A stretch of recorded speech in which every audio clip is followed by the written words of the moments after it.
మన Chennai shopping mall లో Christmas Carnival ఈ రోజే క్రిస్మస్ షాపింగ్ చేయండి తెలంగాణ మరియు ఆంధ్రప్రదేశ్. నమస్తే, వెల్కమ్ టు సుమన్ టీవీ.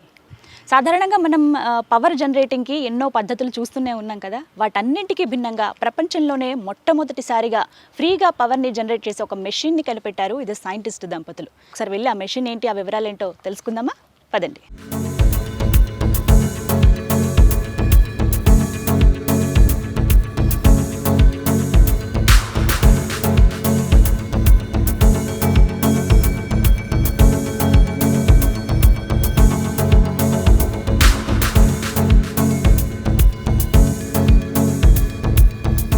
చూస్తున్నాం కదా, ఇదేనండి ఆ సరికొత్త ఇన్వెన్షన్ ఆ మెషిన్. అసలు ఈ మెషిన్ ఎలా పనిచేస్తుంది, దీని ప్రాసెస్ ఏంటో మనకి ఎక్స్ప్లెయిన్ చేయడానికి ఎవరైతే ఇన్వెంట్ చేశారో చెప్పాను కదా, సైంటిస్ట్ దంపతులని, చాగంటి శ్రీనివాస భాస్కర్ గారు, అలాగే చాగంటి బాలా గారు.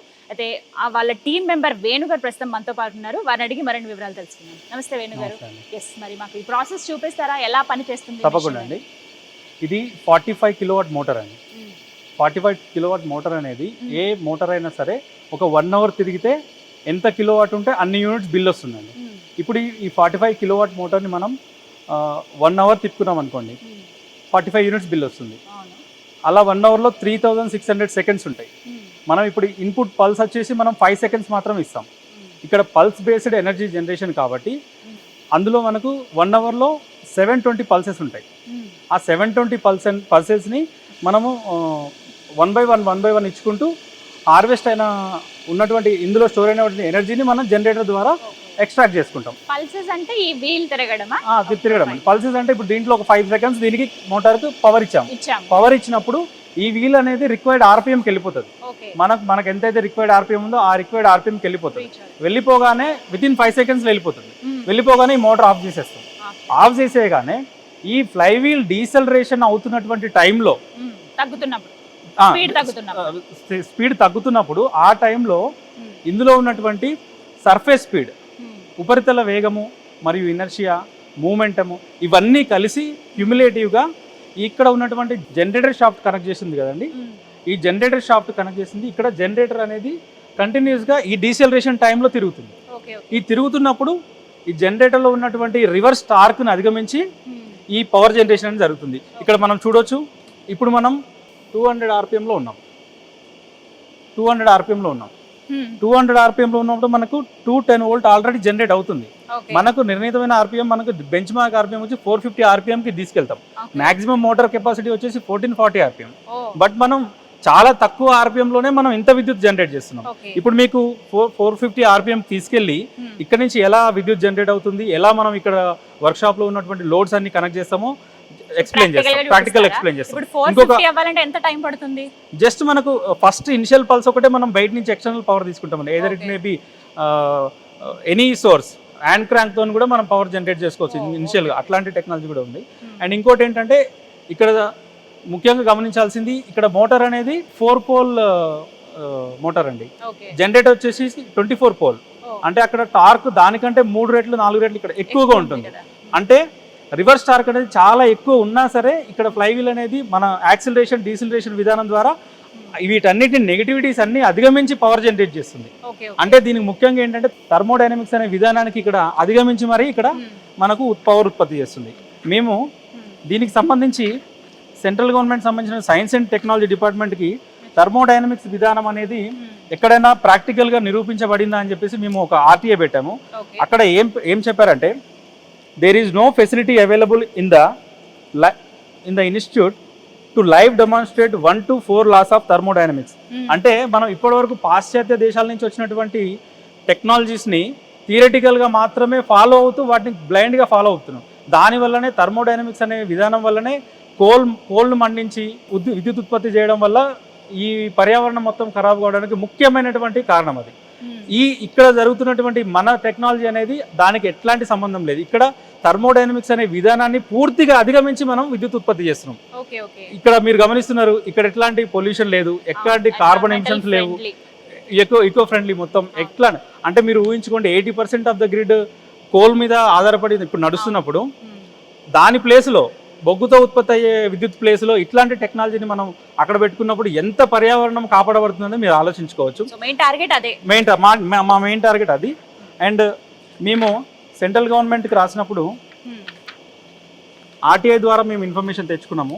ఈ ఫ్లైవీల్ టెక్నాలజీ అనేది ఇప్పటి వరకు మన భారత ప్రభుత్వం ఒక్క సింగిల్ ఎన్పీ కూడా ఇక్కడ ఖర్చు పెట్టలేదు R&D మీద. మేము ministry of new renewable energy దగ్గర నుంచి మనం ఆర్టీఐ ద్వారా సమాధానం తెచ్చుకున్నాం. Flywheel is one of the technology options for storing energy. In present the ministry has not supported any R&D project in the area flywheel power generation. అంటే ఈ flywheel power generation అనే technology, hybrid perpetual mechanical battery అనే technology only మా సంస్థ ద్వారానే దీనికి complete research and development జరిగింది. In the first time for the in the world. So దీనిని కమర్షియలైజ్ చేయడానికి మేము ఇప్పుడు ప్రయత్నాలు చేస్తున్నాము. ఖచ్చితంగా దీనికి బెంచ్ మార్క్ 1 మెగావాట్ నుంచి ఇన్ఫినిటీ మెగావాట్ ఎన్నైనా మనం మల్టిప్లై చేసుకుంటూ పోవచ్చు. కౌంట్ అనేది లేదు. అంటే ఇక్కడ ఒక చిన్న సందేహం అండి, పెద్ద వీల్స్ అరేంజ్ చేశారు, ఓకే, మరి ఈ చిన్న వీల్స్ ఎందుకు అరేంజ్ చేశారు? ఈ చిన్న వీల్స్ ఎందుకంటే మనం థర్మోడైనమిక్స్ అనే విధానాన్ని అధిగమించడానికి మాత్రమే ఈ చిన్న వీల్స్ పెట్టుకున్నామండి. ఎందుకంటే ఇక్కడ రిడక్షన్ ఉంటుంది, అక్కడ వీల్ తిరుగుతున్నది, అక్కడ 12 టైమ్స్ రిడక్షన్ ఉంటుంది. అంటే రిడక్షన్ ఉన్నా సరే ఇక్కడ మనకు చాలా లో ఆర్పిఎమ్స్లో, ఇక్కడ మీరు గమనిస్తే జనరేటర్ దీని కెపాసిటీ వచ్చేసి 2000 ఆర్పిఎం వరకు తిరుగుతుంది. కానీ జస్ట్ మనం 50 ఆర్పిఎంలోనే ఇంత ఎనర్జీని మనం క్రియేట్ చేసుకుంటున్నాం. సో మీరు ఇప్పుడు చూడొచ్చు, మనం తక్కువ ఆర్పిఎంలోనే మనం చాలా ఎక్కువ విద్యుత్తునే, అదే మనం 2000 ఆర్పిఎంకి కనుక ఈ జనరేటర్ని తీసుకెళ్తే ఇంకా చాలా ఎక్కువ విద్యుత్ వస్తుంది. ఇక్కడ నుంచి వచ్చిన పవర్ అనేది ఎక్కడికి వెళ్తుంది? మనం గ్రిడ్కి ఇచ్చుకోవచ్చు అండి. ఆఫ్ గ్రిడ్, ఆన్ గ్రిడ్ 2 విధానాల ద్వారా మనం ఎక్కడైనా సరే ఆన్ సైట్లో మనం విద్యుత్ ఉత్పత్తి చేసి ఒక విలేజ్లో సపరేట్గా ఉన్నటువంటి విలేజ్లో ఇచ్చుకోవచ్చు, టౌన్స్లో, ఇట్లా ఎక్కడైనా మనం ఇచ్చుకోవచ్చు. లేదంటే గ్రిడ్ దగ్గర కూడా మనం గ్రిడ్కి కనెక్ట్ చేసుకోవచ్చు, పవర్ని గ్రిడ్కి ఇచ్చుకోవచ్చు.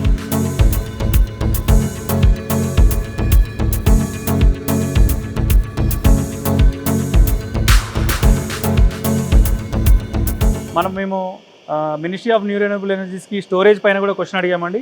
స్టోరేజ్ పైన అడిగినప్పుడు ministry of new renewable energy has not supported any project on flywheel power storage technology also. ఇక్కడ ఇండియాలో మేము తప్ప ఎవరు లేరండి ఈ ఫ్లైవీల్ టెక్నాలజీ మీద పనిచేసిన వాళ్ళం.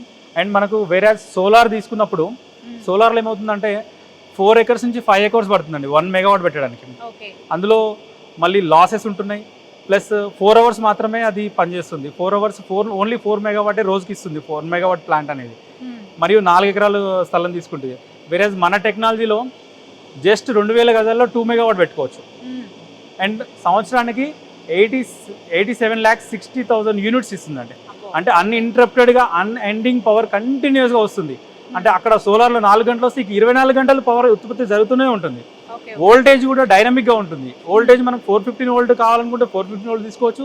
సిరీస్లో మనం జనరేటర్స్ కనెక్ట్ చేసుకున్నప్పుడు ఈ voltage up to 1 lakh voltage వరకు కూడా మనం తీసుకెళ్ళచ్చు. అంటే ఇక్కడ డిజైన్ అనేది డైనమిక్గా ఉంటుంది. మనకు ఎంత వోల్టేజ్ కావాలంటే అంత డైనమిక్గా డిజైన్ పెంచుకుంటాము. ఎన్ని మెగావాట్స్ కావాలంటే అన్ని మెగావాట్స్ మనం కంటిన్యూస్గా పెట్టుకోవచ్చు. ఈ టెక్నాలజీ అనేది ప్రపంచంలో ఉన్నటువంటి అన్ని టెక్నాలజీస్ కంటే ది బెస్ట్ టెక్నాలజీ అండి. చెప్తుంటే అర్థమవుతోంది. అండ్ ఇక్కడ ఏంటంటే ఇప్పుడున్న ఈ మెషిన్ అనేది ఎంత ఉంది, ఎంత జనరేట్ చేస్తుంది? ఇప్పుడు ఇక్కడ ఉన్నటువంటి మిషన్ 45 కిలోవాట్, మనం 1 అవర్కి మనకు 45 యూనిట్స్ వస్తే ఇక్కడ మనకు 444 యూనిట్స్ అనేది మనకు బయటకు వస్తుందండి. అంటే 1 అవర్ మనం 45 కిలోవాట్ యూజ్ చేసుకుంటే 444 కిలోవాట్ అనేది మనకు జనరేటర్ నుంచి అవుట్పుట్ వస్తుంది. అంటే మీరు అక్కడ దాని రేషియో ఎంత అనేది మీరే చూసుకోవచ్చు. 10 times గానే కనపడుతుంది అవుట్పుట్ అనేది. సో ఇక్కడ వరకు లోడింగ్ ప్రాసెస్ అనేది ఇక్కడ వరకునా? అంటే పవర్ జనరేట్ అవ్వడం వరకు ఇక్కడ. ఇక్కడ నుంచి మా సురేందర్ గారు ఎక్స్ప్లెయిన్ చేస్తారు ఎట్లా లోడ్ ఈ మిషన్ నుంచి ఇక్కడ ఉన్నటువంటి work shop and industrial load ఎట్లా తీసుకుంటుందని సురేందర్ గారు ఎక్స్ప్లెయిన్ చేస్తారు.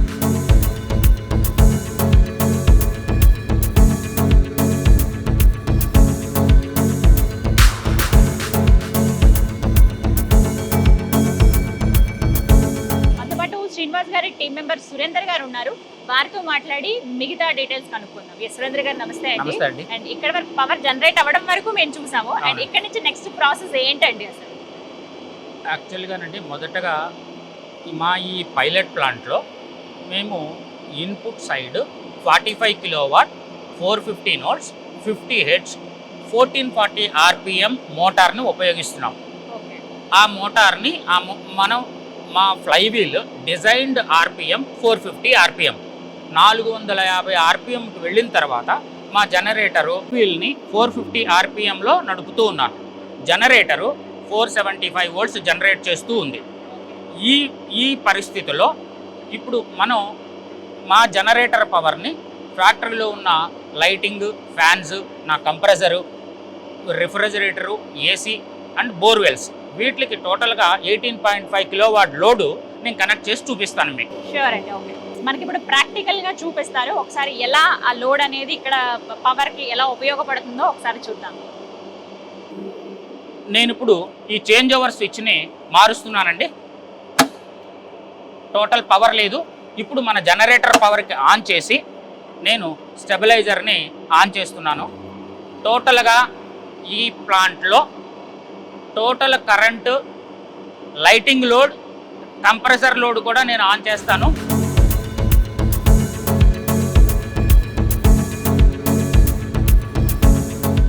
ఇప్పుడు నేను ఈ జనరేటర్ మీద 10 HP కంప్రెసర్ను కూడా లోడ్ ఆన్ చేస్తాను. కంప్రెసర్ కూడా ఆన్లో ఉంది. ఇప్పుడు మనకి 480 వోల్ట్స్ జనరేట్ అవుతూ ఉంది. ఈ కండిషన్లో మనము మెయిన్ మోటార్ని ఆఫ్ చేసేస్తాను. మనకి ఎంత టైము లోడ్ అన్నది మనకి కంటిన్యూస్గా ఆన్లో ఉంటుందో ఒకసారి మనం మరలా పరీక్షిద్దాం. మోటార్ ఆఫ్ చేసేసాను. Okay, motor RPM 0. మోటార్ తిరగట్లేదు, కానీ మనకి లైటింగ్ లోడు, కంప్రెసరు, రిఫ్రిజిరేటర్ టోటల్గా 18.5 కిలోవాట్ లోడు. 5 సెకండ్లు మనము మెయిన్ మోటార్ని తిప్పుతూ ఉన్నాము. 120 సెకండ్ల లోడు మనకి పవర్ జనరేట్ అవుతూ ఉంది జనరేటర్. అంటే ఇలా 120 సెకండ్ల తర్వాత మరలా ఒక 5 సెకండ్లు మాత్రమే మనం మోటార్ని ఆన్ చేస్తాం. అంటే 1 గంట సేపు మనము ఈ 45 కిలోవాట్ మోటార్ని ఆన్ చేస్తే మనకి 24 గంటల పాటు 440 కిలోవాట్ల పవరు జనరేట్ అవుతూ ఉంటుంది. ఇది ప్రాసెస్. ఇది ప్రాసెస్. ఇక్కడ ఉన్న లోడ్ మొత్తం ఇక్కడ మేము జనరేట్ చేసే ఈ జనరేటర్ మీద ఉన్న లోడ్ బయట నుంచి మనం ఇప్పుడు అలా స్లో డౌన్ అవుతూ ఉంటుంది మనకి. రైట్. సో ప్రాసెస్ ఏదైనా ఇప్పుడు మళ్ళీ చెక్ చేసుకోవచ్చా ఇక్కడ? yes, ఇది మనము 467 వోల్ట్స్ కంటిన్యూస్ గా మీకు అలా జనరేట్ అవుతూనే ఉంటుంది. ఎంతసేపు వస్తుంది అనేది మనం చూద్దాం. yes, కంటిన్యూస్ గా ఉంటుంది. 20 సెకండ్స్ అంటే దాటిపోయినట్టే yes. దాదాపుగా. సో మనకి ఏంటంటే 45 కిలోవాట్స్ మోటార్కి మనం ఇచ్చిన ఫోర్స్ ఏదైతే ఉందో వీల్స్ ద్వారా అలా ఇక్కడికి జనరేట్ అవుతూ మోటార్లోకి వచ్చింది అండ్ ఈ వైర్స్ ద్వారా ఇక్కడ స్టేబుల్ అవడానికి స్టెబిలైజర్ దగ్గర అండ్ ఇక్కడి నుంచి లోడ్ ఏదైతే పవర్ ఉందో ఇదంతా ఇక్కడంతా సప్లై చేస్తున్నారు అనమాట. ఇప్పుడు మనం చూస్తున్న ఈ లైట్స్ కానీ ఈ కెమెరాకి సంబంధించిన లైట్లు కానీ ఇవన్నీ కూడా దీని నుంచి జనరేట్ అయిన పవర్తోనే వెలుగుతూ ఉన్నాయి. అయితే కేవలం మనం ఇచ్చిన దగ్గర 5 సెకండ్స్ అండ్ ఇక్కడ అవుట్పుట్ మటుగా 120 సెకండ్స్ వస్తుంది. సో దాన్ని బట్టి ఇక్కడ మనకి రీడింగ్ కూడా చూపిస్తూ ఉన్నారు. ఇంకా కంటిన్యూ అవుతుంది, స్టిల్ 463 ఉంది ఇప్పుడు. సో ఇలా మనకి ఎంతసేపు వస్తుంది అనేది కూడా మనకి కౌంట్ చేసుకోవచ్చు. దీన్ని బట్టి మనం చాలా తక్కువ ఖర్చుతోనే ఎక్కువగా పవర్ని జనరేట్ చేసుకునే ఒక సరికొత్త మెషిన్ అనేది ఇది ఎంత బాగా వర్క్ అవుతుందో ఈ రేటింగ్ చూస్తుంటేనే మనకు అర్థం అవుతుంది. రైట్ సార్, మళ్ళీ స్టార్ట్ చేసాం. మనకి 439 వోల్ట్స్ పడిపోయింది. 5 సెకండ్స్ ఆన్ చేస్తున్నాను.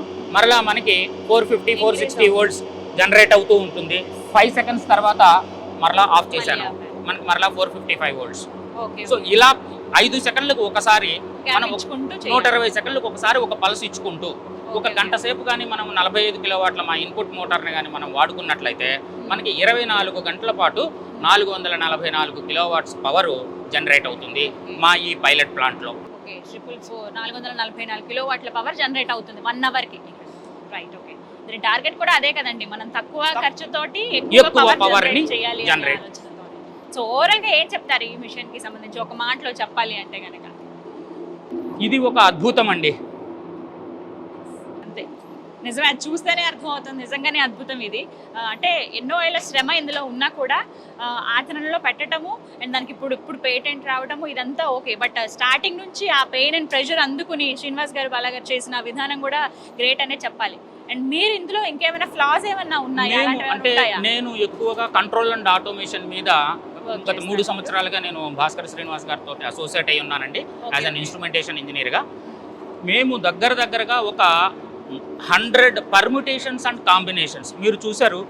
రకరకాల జనరేటర్లు, రకరకాల గేర్ బాక్సుల రేషియోస్ ఇవన్నీ కనెక్ట్ చేస్తూ మరలా మేము ఏదైతే మనము మొట్టమొదట ఎలక్ట్రిసిటీ బోర్డ్ పవర్ వాడుతున్నామో ఆ పవర్ను కూడా వాడకుండా మేము ఆల్రెడీ ఒక ఇన్పుట్ జనరేటర్ అనేది మరలా భాస్కర్ గారు డిజైన్ చేయడం జరిగింది. మొదటిసారి మాత్రమే మేము పవర్ వాడుతాము బయట నుంచి.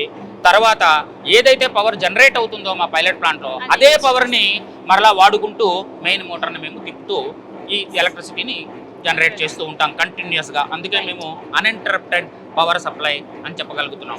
Thank you so much Surendra. Thank you. So చూసారు కదా, ఇదండి ఈ ఇన్వెన్షన్ యొక్క అసలు అర్థము, ఎందుకు ఇన్వెంట్ చేశారో, అసలు ఎలా నడుస్తుంది మెషిన్ అనేది ఇప్పటివరకు మనకి టీమ్ మెంబర్స్ ఎక్స్ప్లెయిన్ చేశారు కదా. సో ఇంతే, ఒక రకంగా చెప్పాలంటే వీళ్ళ కాన్సెప్ట్ ఒకటే, తక్కువ ఖర్చుతోటి ఎక్కువ పవర్ జనరేట్ అవ్వాలి, ఎందుకంటే ఎక్కువ ఫ్రెండ్లీగా ఉండాలి. అండ్ దాంతోపాటుగా గాలి, బొగ్గు, నీరు ఇవేవి ఉపయోగించకుండా జస్ట్ ఫోర్స్ తోటి మన చిన్నప్పుడు ఏవైతే బొమ్మల్లో కార్స్లో చూస్తూ ఉంటామో ఆ టెక్నాలజీనే ఇక్కడ వాడి దాని నుంచి కూడా పవర్ జనరేట్ చేయొచ్చు అని చెప్పి ఇక్కడ నిరూపించారు. నిజంగా వీళ్ళ ఇన్వెన్షన్కి మనం హ్యాట్స్ ఆఫ్ చెప్పాలి. ఈ ప్రాసెసింగ్ అంతా కూడా ఈ విధంగా ఉంటుంది ఎక్స్ప్లెయిన్ చేసినట్టు. ఇంకెవరికైనా డౌట్స్ ఉంటే కనుక స్క్రీన్ మీద ఉన్న నెంబర్కి కన్సల్ట్ చేయొచ్చు. అండ్ అలాగే ఇక్కడికి వచ్చి కూడా మీరు విజిట్ చేయొచ్చు, చూసి ఇంకా దీని పనితీరు ఇంకా క్లియర్గా తెలుసుకోవచ్చు. అలాగే మీ ఏరియాలో నాకు అవసరమైతే దీన్ని అక్కడ ఏర్పాటు చేసుకునే విధంగా కూడా మీరు ప్లాన్ చేసుకోవచ్చు. ఇది ఇవాళ వీడియో.